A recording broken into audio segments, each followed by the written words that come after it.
Perfect. Okay. Thanks, Heather, for doing that. Hi, everyone. My name's Katie. I'm from Boomerang Labs. Thank you very much for tuning in for our webinar this morning.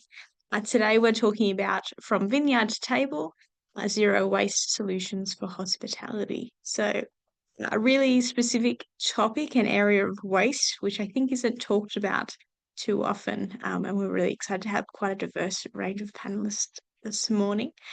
So that includes Lucan from No Offence Wines, Marta Mendonça from the Porto Protocol Foundation, and Rory Lane from the Story Wines. So a special shout out to Marta, who is joining us from the middle of the night from the other side of the world. Huge commitment and fantastic to have her online today to give her insights into this topic. So, yeah, thank you so much for those joining live, and hello to everyone that's going to be watching this recording later on. We've got an hour today to hear a few short presentations from our speakers, followed by a chance for you to ask some questions.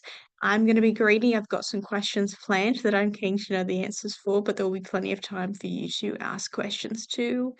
As we move through the presentation, we ask that you add your questions to the chat so that we have some ready to go in the Q&A section. And you can have the chance to come off mute as well and ask the questions directly to our speakers afterwards.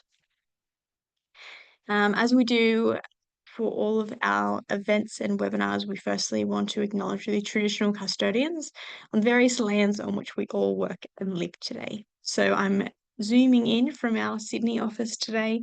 I'm on the lands of the Gadigal people of the Eora Nation, and just like to extend our respects to elders past, present, and emerging.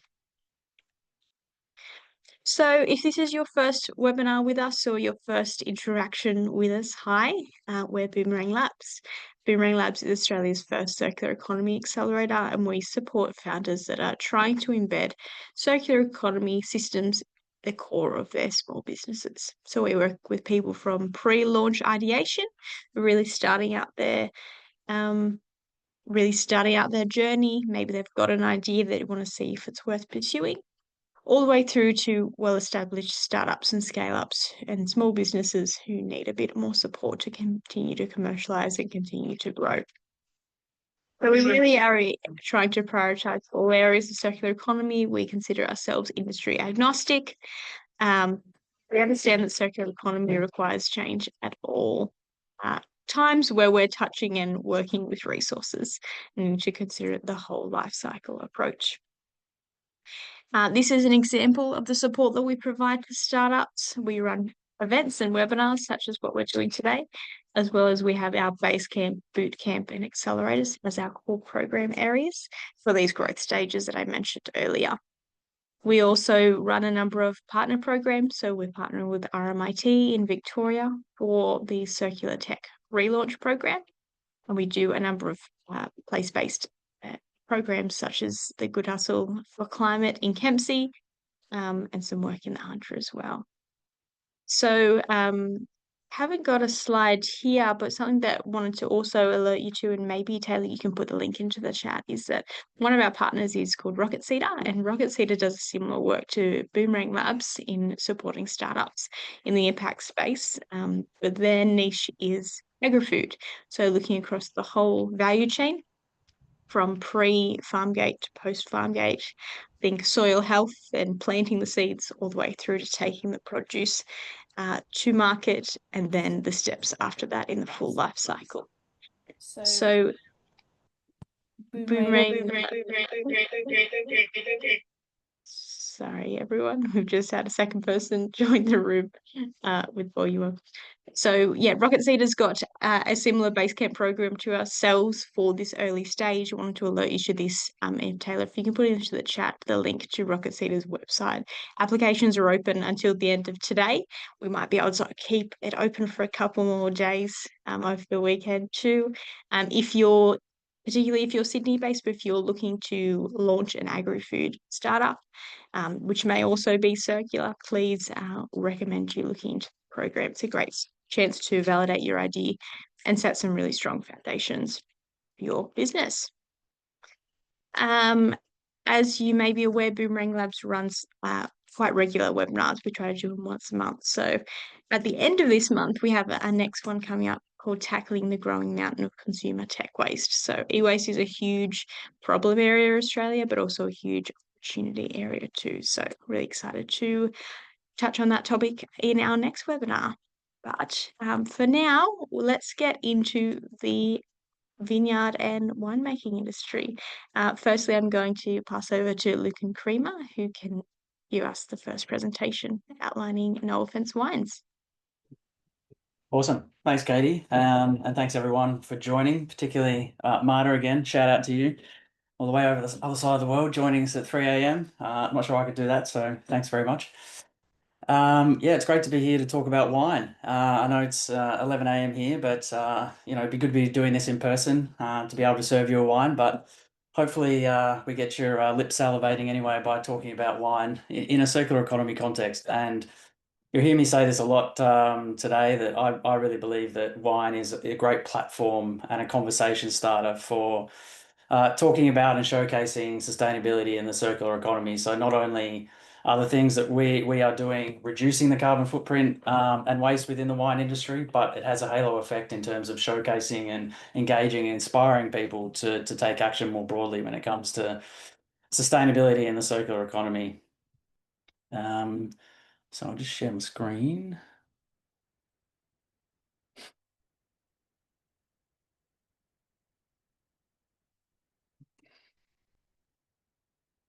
Okay. So, No Offence Wines. Just to give you some background and context about me, I guess. My background is in major events for most of my career. Here in Melbourne, in the UK, and a little bit in the Middle East. More recently, last 5 years, I've been a brand and business development consultant within sustainability in the circular economy, which brings us nicely to, why No Offence Wines exists. It's bringing my passion of wine together with my experience in events and also sustainability. So we've been up and running as a side project, I guess, for 5 years, but as a serious business in really the last 12 to 18 months. So as I say, we were born in London, raised in Melbourne. So started off as an experiment in London post-COVID, one keg with one tap sitting in a cafe in North London, doing refills, reusable bottles, to where we are now, which I'll go through. So our mission is to inspire positive change through the joy of wine. So as I kind of already referenced, yes, we're very committed to reducing the carbon footprint of the wine industry, and that's really important as the baseline of what we do. But more broadly and bigger picture, we're trying to inspire positive change through the vehicle of wine and using wine as a conversation starter. It really does bring people together. A lot of people enjoy wine. It's usually based around a good experience. So if you have that as your kind of core and your foundation, it makes it easier to showcase and talk about sustainability in the circular economy in an engaging and physical way. So what do? We deliver unique and premium experiences. That includes pop-up wine bars. It includes intimate tasting experiences. We do food and wine pairing experiences, and a bunch of partnerships and collaborations that are more bespoke. Importantly, we always serve high quality wine, and I'll talk about that a little bit today and why that's really important. And also working with independent winemakers. It's really important to me personally to showcase independent winemakers who are really doing great work, but it's a really hard industry, as I'm sure Rory will attest to. So showcasing independent winemakers is also super important to me. And the circularity and the sustainability side of things comes in the format that we deliver these in, our experiences in, which is mostly on tap from stainless steel kegs. So the way we like to position it is we are low impact and high impact. So we deliver high impact experiences. As you can see there on the right-hand side, we have unique pop-up wine bars, serving wine fresh on tap from stainless steel kegs. That image there is of one of our bars that is completely modular, flat pack, so it just rolls in and rolls out, sets up in 10 minutes. So from an operational point of view, not just an experience point of view, but an operational point of view, it makes a lot of sense for venues. There's no waste involved, so there's no empty bottles. And it's very easy to fit into any kind of venue environment. And also, it's quite striking, so it does attract a lot of attention and generate conversation. And where does the impact come from? Well, the glass bottle represents 50 to 70% of wine's total carbon footprint. That comes from the manufacture of the glass bottle. It also comes from the transport of the heavy glass bottle, and depending on how far that transport is, will dictate whether that's 50 or 70%. So one 20-litre stainless steel keg actually contains 26 single-use glass bottles. So we can actually replace and remove a significant amount of not only waste, but carbon emissions by using kegs instead of glass bottles. And just to give you an idea of, the different setups to show how flexible this is, just a couple of photos there illustrating that we basically can turn up anywhere, really. We can in the middle there turn up at a function that was held on behalf of a council with a little trestle table. On the left-hand side, we're in a corporate setting which has an existing bar infrastructure set up where we can turn up. And on the right-hand side, we do use some reusable bottles, particularly when it comes to sparkling wine, just because it's easier to do it in a reusable glass bottle than it is to put it in a keg. So that's No Offence Wines.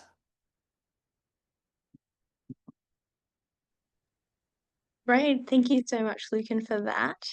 I think we've got Rory up next. I'd love for people to add questions to the chat. We'll touch on them all together at the end, because I'm sure many of your questions for Lucan would also be relevant for Rory and for Marta.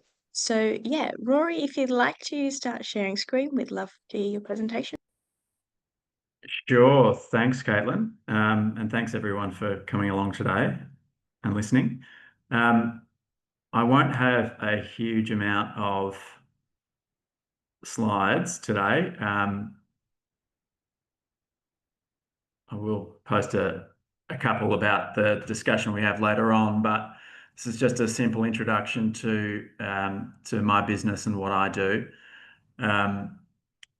As you can see, graphic design is not really my strong suit. I prefer to sit in the winery and make wine.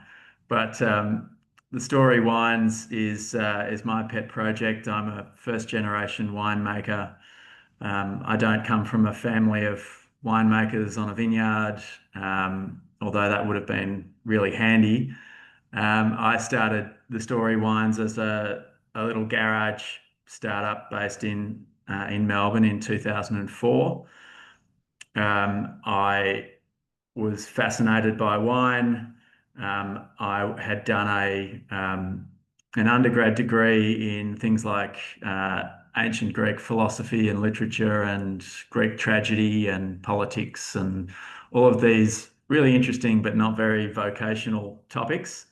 And post my undergrad degree, I guess I was just looking for something else to do and stumbled across a new winemaking and wine technology and marketing master's program run out of Monash Uni, which I decided just to give a go to and quickly fell in love with it. After doing a couple of vintages in the US and starting to get my hands dirty making wine, I quickly established my own tiny little brand. I knew I just wanted to make wine and work for myself. So that happened by just going out and speaking to some grape growers through some contacts I had, buying some grapes and quite literally making wine in my garage. That was 2004, and 21 years later, I'm still making wine in a garage. It's a fairly larger garage than the first one, but we have an urban winery in Moorabbin in the southeastern suburbs of Melbourne. We are planning and building at the moment a little tasting room that'll go along with that, and obviously we'd love to welcome you all there once it's up and running in a month or two. But the base of our business is making wine under our own label, the Story Wines, from vineyards in the Grampians, in the King Valley and in Heathcote regions of Victoria. We produce around 3,000 cases of wine per year. that at this point do all go into glass bottles. Sorry about that, Lucan, but maybe we can chat about how to change that. We export to the UK, the US, Hong Kong, and then sell through local channels. Like we have a distribution network in Victoria, New South Wales, and Queensland, as well as our own wholesale channels and our website and direct marketing channels. Other things I like to do with my time are I have another wine business called Eastern Laneway Vintners, which is at a slightly larger scale to the Story wines. We produce about 15,000 cases, and all of that wine goes exclusively to Aldi supermarkets. So I'm making wine at the very small end of the scale and then the quite large end of the scale in different facilities. We don't do all of that in Moorabbin. And then I also do a little bit of work with some industry bodies. I'm currently a board director for Australian Grape and Wine, which is the peak industry representative body for the Australian wine industry. So I try and advocate and represent grape growers and try and help develop policy and lobby governments to affect policy change in the interests of our industry. So that's me. Happy to answer any questions about what I do and how obviously how sustainability fits in with our wine business. Great. Thank you, Rory. That's really valuable, and I'm looking forward to asking some questions. Between the three panelists, quite different perspectives and different strengths to work together. Would love to see a collaboration between two of the speakers on the panel. We definitely wouldn't be promoting that as a Boomerang Labs associated affiliation and collaboration. I'd love to see it though. Marta, your turn to jump in. Would love to hear from you if you'd like to share a bit more about what you're working on. Hello, everyone. I'll be as enthusiastic as I can at 3 a.m. in the morning where I am. I'm actually in the middle of my holiday, which makes it a bigger effort. So I'm here on behalf of the Porto Protocol Foundation. We are a foundation in nature. We were founded by Taylor's Port. I know you have a Taylor's wine company in Australia. This is a different one from Portugal that has been around for more than 300 years. But in practice, we work much more as an association more than as a foundation. We are the Wines Industry Climate Action Network. And what this means is that we have members from all over the world, just as Lucan, for example, that is a part of this community. So we are a global wine community that our main goal is for this companies that are part of our community to share what they are doing to address climate change. So we do this in a variety of ways. So we have more than 250 companies, again, not only wine producers, but also packaging companies, design agencies, actually one from Australia, denomination, retailers, importers, distributors, tech companies, etc. And what we ask of them is that they share what they are doing in a variety of ways. So this knowledge hub that we are, ultimately, this practical knowledge hub comes to life in a variety of ways, from documentaries to documented solutions, webinars that we call climate talks, to tasting. So everything we do is about bringing people together to accelerate our response as an industry to this bigger challenge that we have and that we created today, that is global warming. We work into 4 impact areas. So everything we do is about climate action, but they fall into 4 impact areas. One being packaging. Lucan said why. Packaging is the element that contributes to the most to the carbon footprint of wine. Water, because water is by far the element that concerns most all of the producers that we speak with worldwide, may it be from a scarcity or abundance standpoint. Restoring ecosystems, because we cannot deny the fact that we are a monoculture in nature, and we have to find ways in the way that we produce grapes to tackle this issue and to actually to find ways of becoming to fight the monoculture that we are. And the fourth area of impact we call seeding change. That is ultimately about meeting companies where they are in terms of climate strategy, because in this community of ours, we have companies that produce 400 cases, just like we have some of the biggest wine companies in the world. So we have a very diverse profile of companies, and it is important that we meet them with no criteria in order for them to evolve as much as possible. Circularity is a passion of mine, so I think that's one of the reasons that I always accept invitations even at 3 a.m. in the morning. And as you'll see, it's one of the areas, and as I'll tell you in the examples that I'll share from around the world, reusable bottle schemes is one of the things that we try to accelerate as an organization.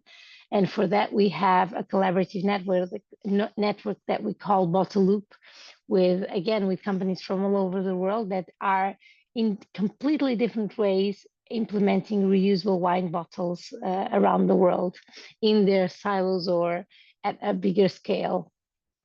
I think to wrap up, this is a little bit who we are, the Porto Protocol. I will write, because I didn't bring a presentation with me, I will write our website in the chat, and consider this an invitation to join us. And I hope you do. Feel free to contact us whenever you want and chat with me.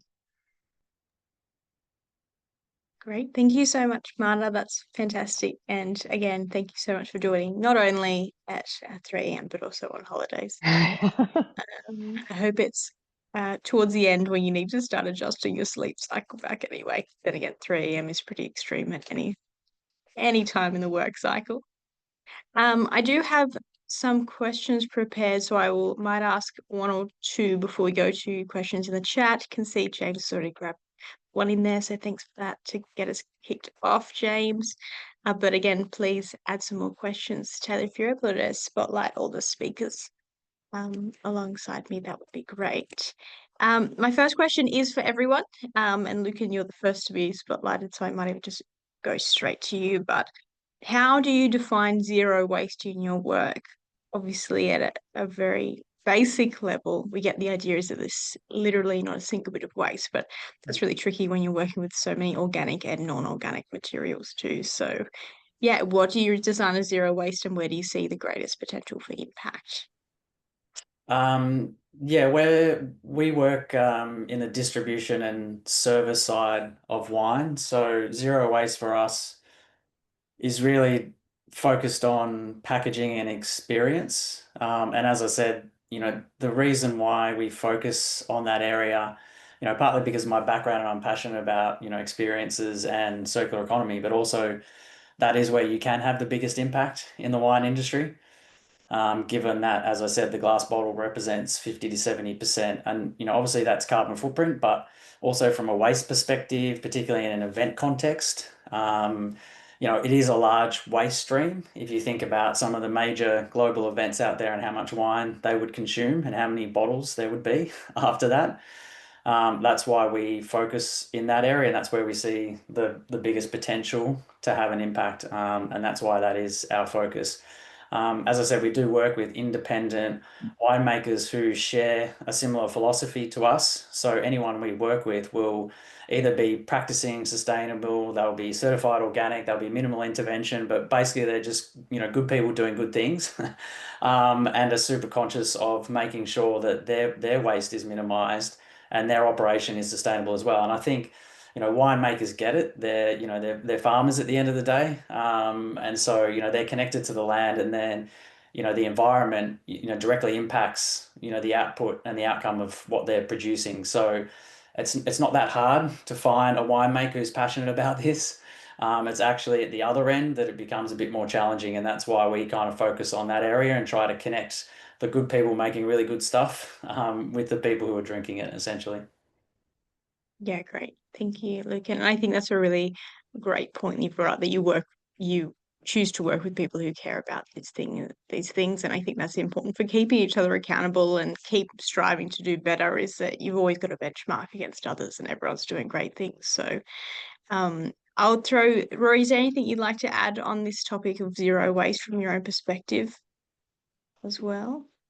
Caitlin, probably just that from a producer's perspective, we're trying to look at the entire supply chain. We're looking at things in the vineyard that we can do to reduce waste and reduce emissions. We're looking at water use. We're looking at composting, grape mark. We're looking at reducing chemical inputs and techniques that we can use to reduce the need for things like herbicide sprays. But then outside the vineyard, we're looking at how we get grapes to the winery and how we get bottles of wine out to consumers.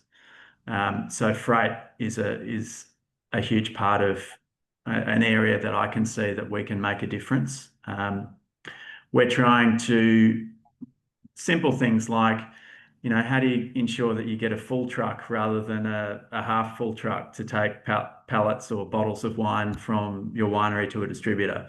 How can you fill up a truck full of grapes to get back to the winery rather than taking 2 or 3 grape bins?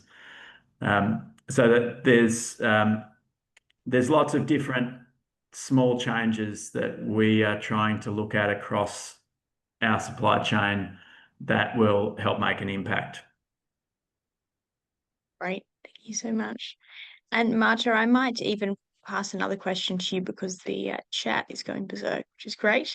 And there was a question specifically for you around circular water strategies, sorry, which I think is an important consideration in all areas of circular, but even as part of this zero waste conversation we're having.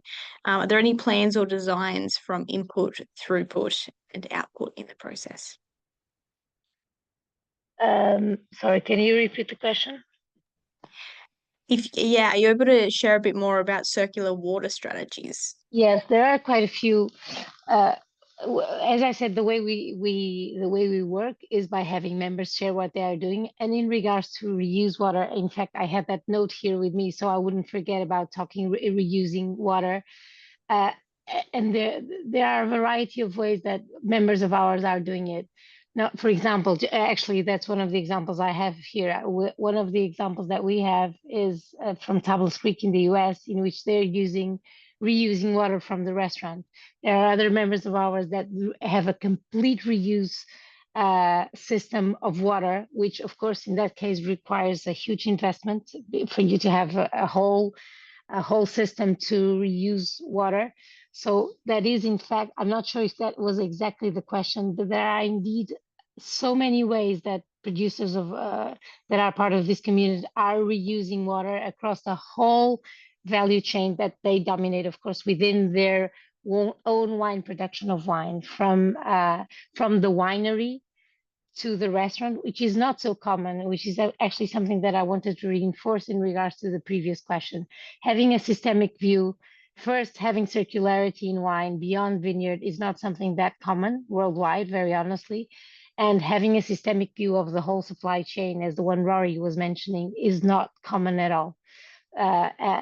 Actually, in terms of water usage, that's something that you actually see more often than not when it comes to circularity in wine. Thanks, Marta. And Rory, you've got your hand up to add to that. Yeah, it just reminded me that our region, the Grampians, we're actually very lucky to have a recycled water pipeline that runs from the city of Ararat right out to, I think there's about 25 vineyards that have access to a grey water pipeline that helps feed our vineyards. It's not potable water, it's not drinking water, but it's of a quality that's useful for vineyards. So that obviously requires a huge amount of infrastructure and long-term planning engagement with local councils, funding, but first and foremost, it requires a collective decision to want to do something about it, and that's something that a bunch of growers in our region did about 25 years ago, and we're all reaping the benefits now. And Rory, could you put into context, James has asked in the chat, do vineyards pay for water and what do they pay? Can you put any context around financials for how much costs? Yeah, well, look, there's basic. The simple answer is that it varies. It varies according to supply. So there's a number of ways that vineyards can be irrigated. Most of them, unless you're in a high rainfall area, will need irrigation. But you can have your own dams, your own water supply, whether that's via dams that collect runoff or via a bore system where you take water from underground, or some vineyards will have a license to take water out of a nearby water source, like the major one is the Murray-Darling Basin.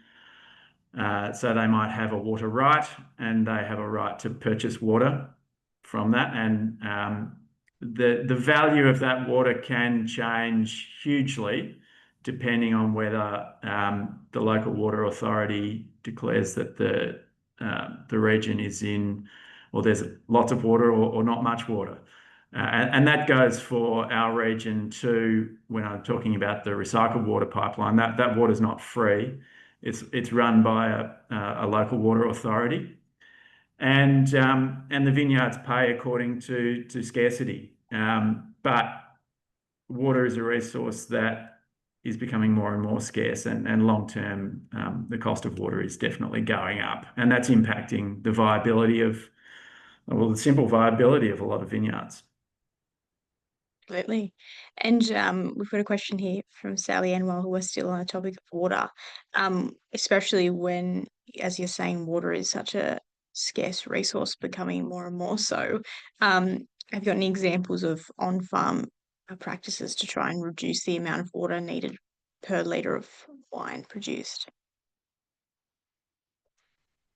Is that for me? You or Rory, either one. Well, there are so many ways you can do this.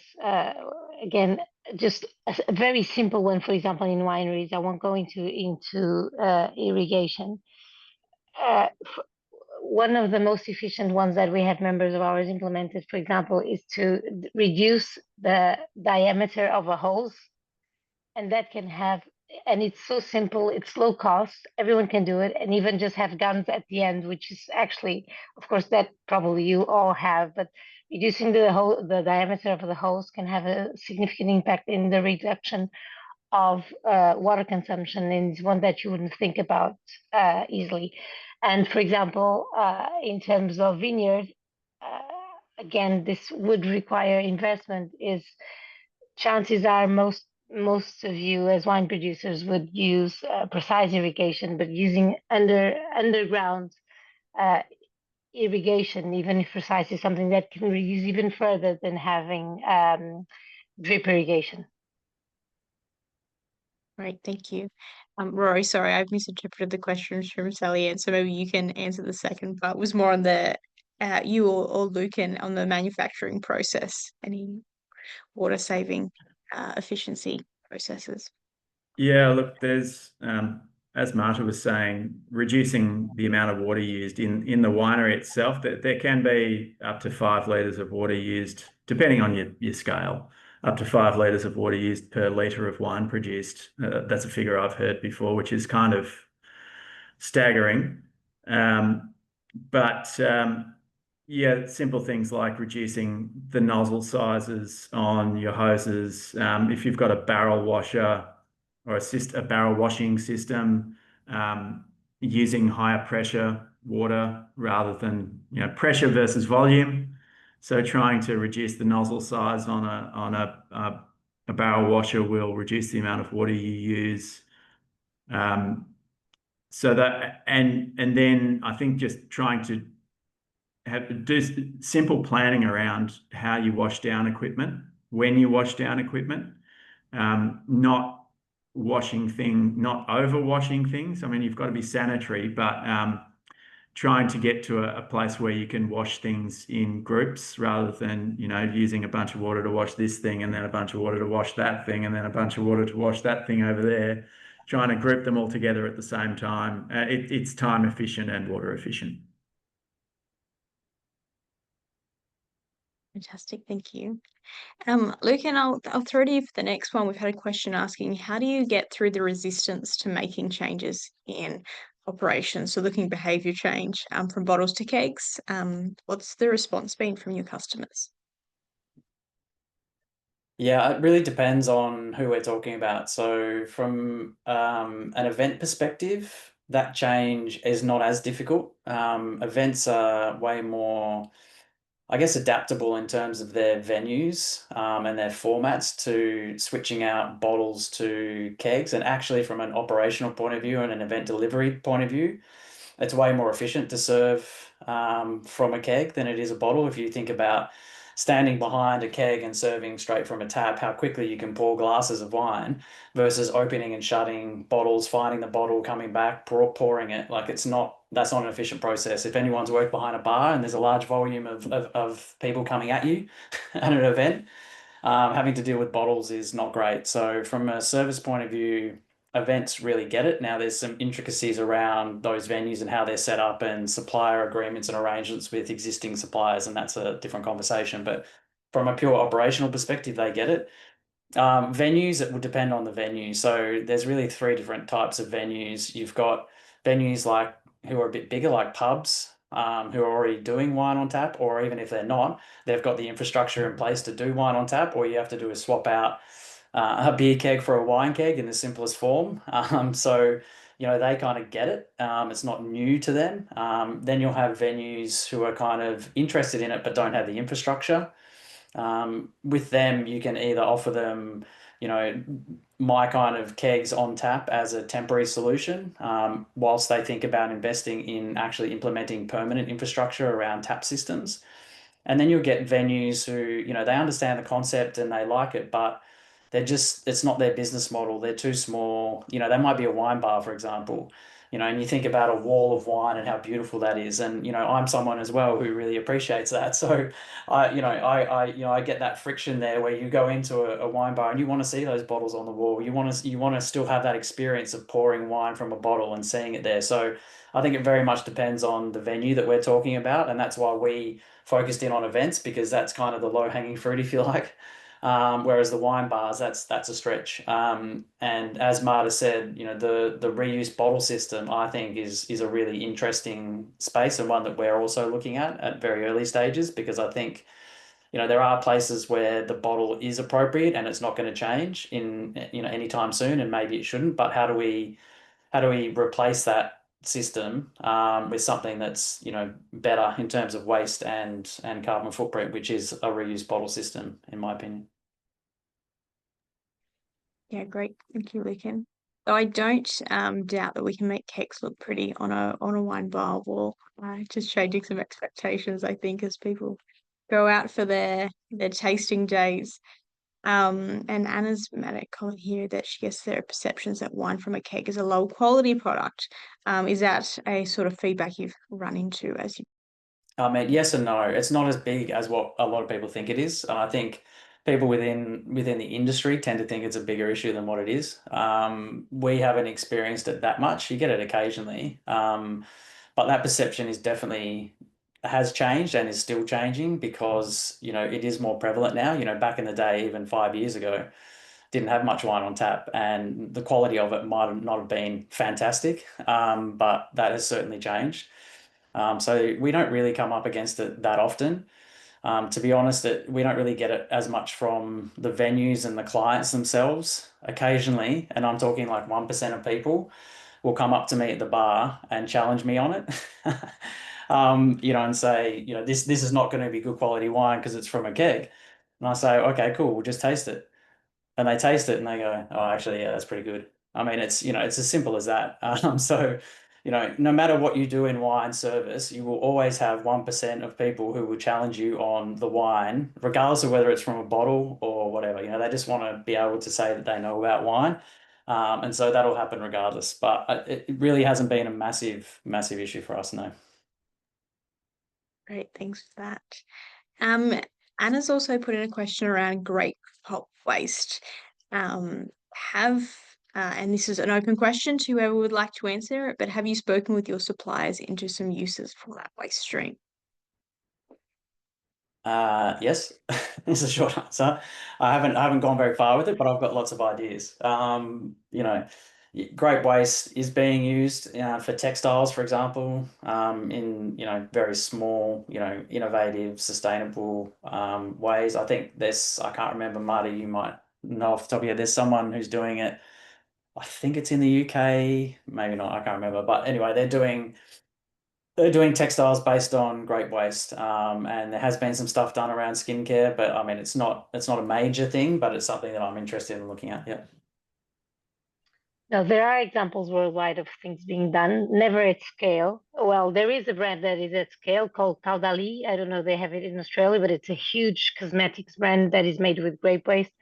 But all the examples I know, unfortunately, are because of producers that really believe that they should bring the ethos they have in their vineyards to the rest of their supply chain. So you have, for example, you have indeed leather, synthetic leather being produced, not synthetic. Well, I don't know what to call it, but some sort of leather being produced with grape waste for sure that you have in Italy. I didn't know in the UK. There is this girl in France. She's producing sneakers with trainers with all with all of the grape, not just grape waste, with some other kinds of waste, but in a completely circular fashion.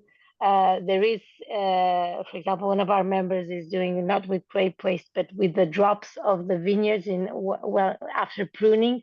They actually have a serum for the eyes being produced. And actually, one of the questions you had in your questions, Caitlin, was about partnerships. And this is possible when you do partnerships and when you go beyond your own industry. Everything that you might be able to do with grape waste, you have to go further and think and even do partnerships with other industries and think that your waste can become a resource, which is circularity in action ultimately. How can your resource be a raw material for another industry?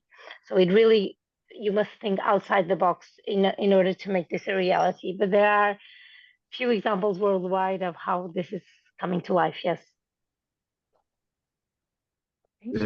There's also a few ways that you can continue to use your grape mark. So before it becomes a waste product, you can use it again.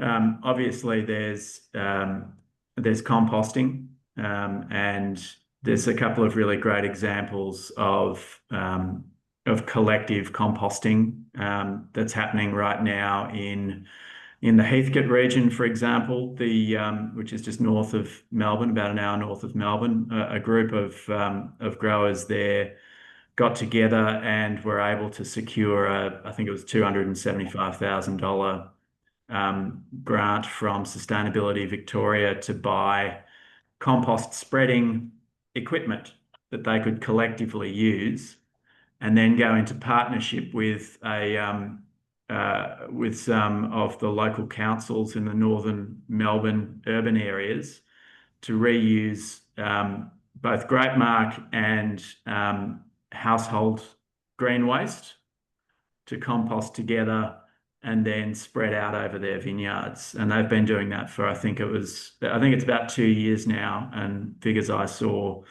suggested they had been able to use about 2,500 tonnes of compost in the last 18 months to put back out onto their vineyards. So there's composting ways. There's also processes that you can, other products that you can create from grape mark before it becomes a waste stream. Like there's a product that I'm not sure if any of you have heard of called Piquette. It's well known in Europe, in France. It essentially takes grapes that have gone through the winemaking process.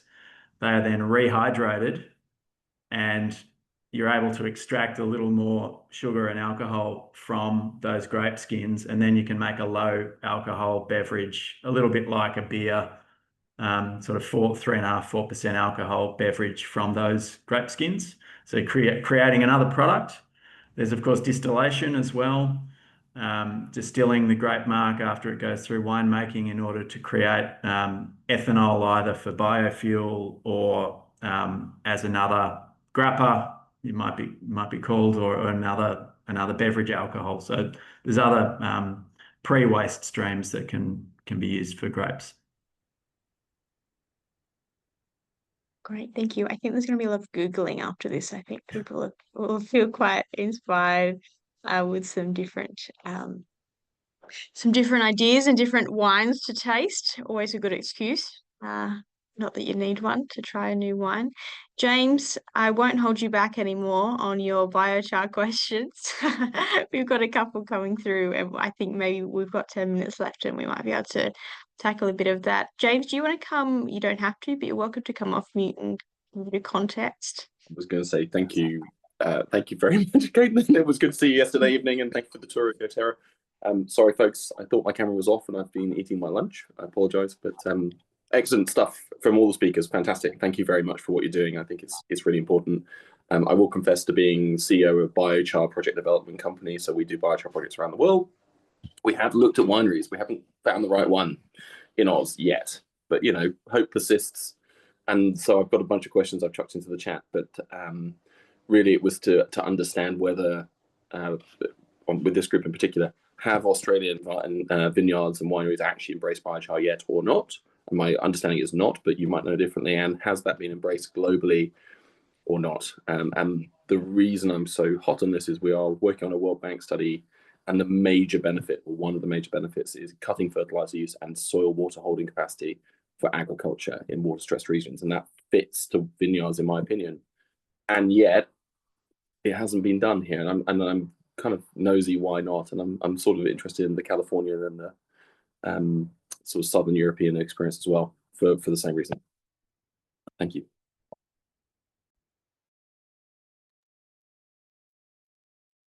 James, Marta, do you want to jump in first? Hi. Yes. So two reasons that come across whenever we do have biochar is definitely not embraced at scale. First, because it's very expensive. That's one of the first answers we have, and it doesn't work with every soil. So those are the two very short answers that we listen to in regards to biochar.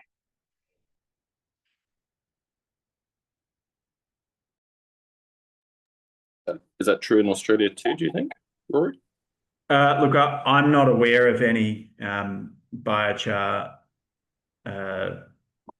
experiments, or whether it's gone into effect at scale.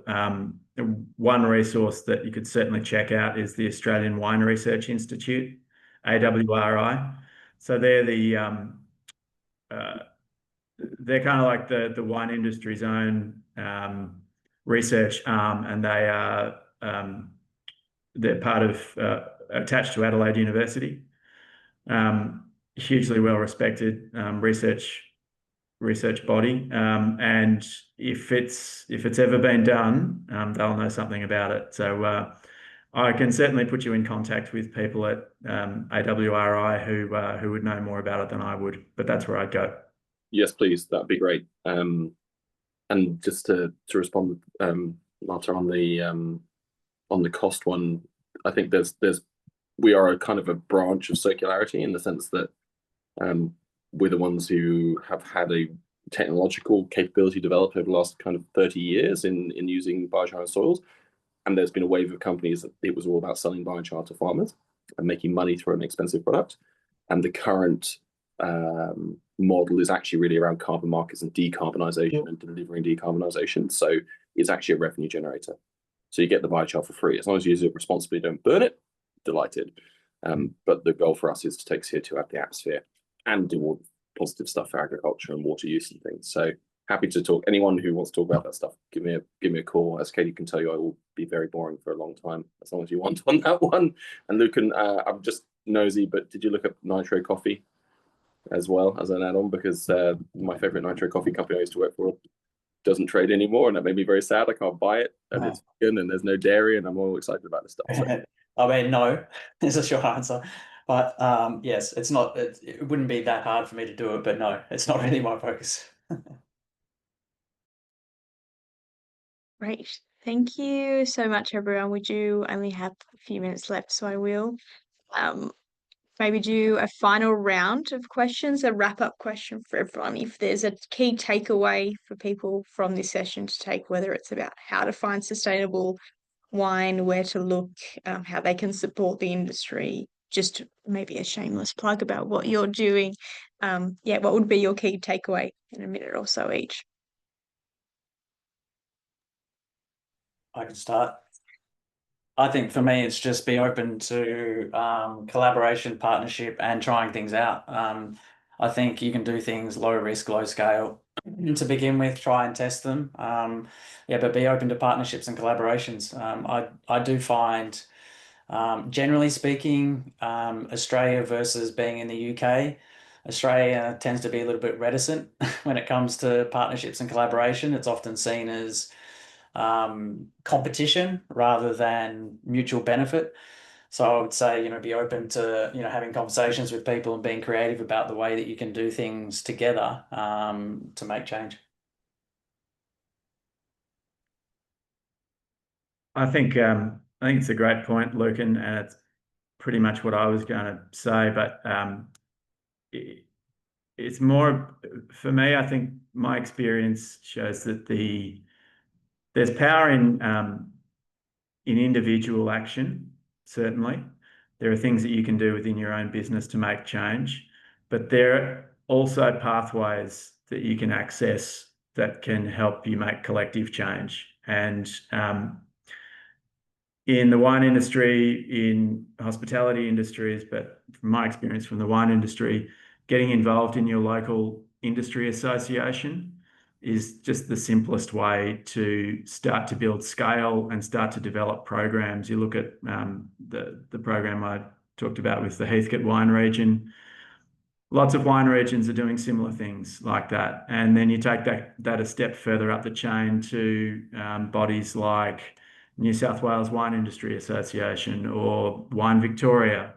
They can help build a greater critical mass. And then you go further up the chain to someone like Australian Grape and Wine or Wine Australia. But you as an individual can access these bodies. All you got to do, they're mainly volunteer organisations, so all you have to do is put your hand up to be involved, and they will gratefully accept your contribution, however small it might be. But if you are interested in trying to affect change at in a larger scale, influence governments, those sorts of things, then you just got to put your hand up. And yeah, one voice can change a room, and one room can change a policy. Thanks, Rory. Marta, do you want to wrap us up? Yes, well, actually, my message has a little bit of everything that was said and a little bit more, I hope. So first of all, just let me say, because we've used the word sustainable or sustainability here quite often, and sustainability is a whole different thing. It's a much broader concept that has to do with not only environmental, but social and economic. So just it's a much broader concept than the one that we're bringing here today, that is zero waste. So, for my final message, I would like to say yes, just like Rory said, I believe fully in individual effort, and in a way, Lucan, the effort he's doing is there is a lot of individual power in it, and then he has to count with a whole bunch of people to bring it as a collective and to give it even further strength. So when it comes to circularity in wine, you really do need, you are discovering a new path.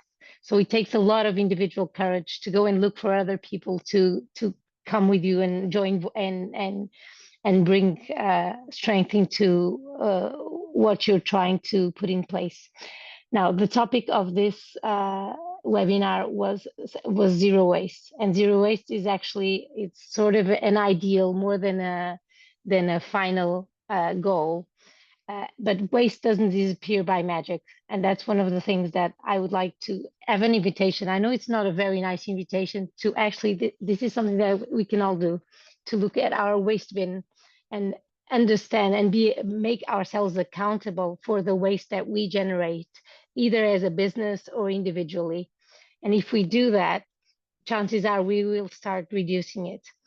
As wineries, as wine producers, as I said in the beginning, looking at the waste we generate or that we generate as a business is not something that I see that very often in our work as an organization. It doesn't happen often that we look at the whole supply chain. So waste doesn't appear by magic. Indeed, individual effort is important, but the power of collective is amazing. That's why we exist as an organization. And I invite you all, if you are wine producers in the audience, to look at everything that you generate. And putting some strength into what Lucan is doing, packaging is huge, and the refillable system. Go against single use and think reuse if you're thinking circularity mode. Thank you. Sorry for it. So much confusing. So much I can do at 3 a.m. in the morning in my head. No, that was fantastic. Thank you so much, Marta, and that was a great way to wrap us up. Thank you everyone for joining along and for so many questions. It always makes for a really engaging webinar when we have some thorough discussions. So thank you so much for that. We hope to see you online for our next webinar, as I said, later this month, focused on e-waste. We will be sending this recording out and the websites and some more information about how to get in touch with our speakers, as hopefully this is just the start of some great conversations about circularity in the vineyards and wine sector. So thank you again to all our speakers. Marta, you can go back to bed now. Have a sleep in. And thank you everyone. Have a lovely rest of your day and weekend. Thanks everyone. Thanks a lot. Thanks. Bye. Bye.